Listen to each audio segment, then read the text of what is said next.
靈修2025年6月11日，不可使慈愛、誠實離開你，要繫在你頸項上，刻在你心板上。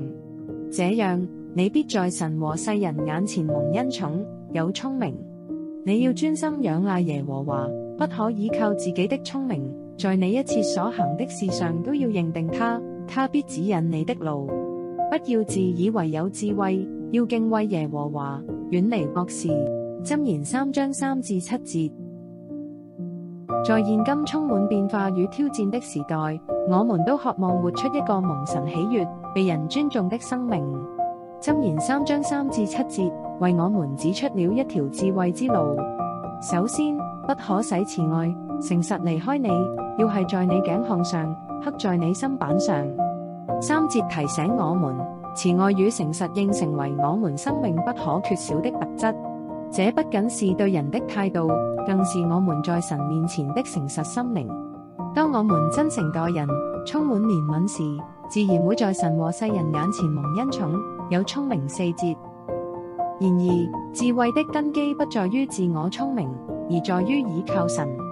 你要專心仰賴耶和華，不可倚靠自己的聰明。5節提醒我們，人有限的知識不足以應對人生所有挑戰。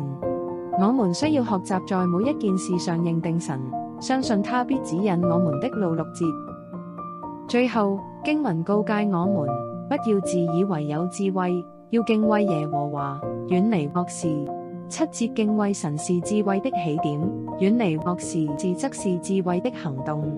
唯有常存敬畏之心，謙卑順服，才能在複雜的世界中保持正直與純潔。願我們每日以慈愛與誠實為裝飾，專心倚靠神，敬畏他而行，就能在他的恩典中走上一條蒙福的智慧之路。我們來禱告。親愛的天父，感謝你賜下寶貴的話語，指引我們走智慧之路。主啊，求你幫助我，使慈愛與誠實常常繫在我心，成為我行事為人的準則。讓我學習在對人的關係中活出誠實的心與憐憫的愛，使我的生命在你和世人眼前都蒙恩寵。主啊，我承認自己的有限，求你教導我不要倚靠自己的聰明，而要專心仰賴你，尋求你的旨意。在我所行的一切事上，願我認定你的主權，求你親自指引我前方的道路，走在你所喜悅的方向中。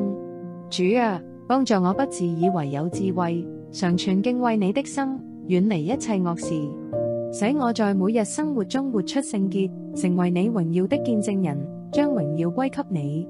感謝你的恩典與慈愛，我如此禱告，是奉主耶穌基督的名，阿門。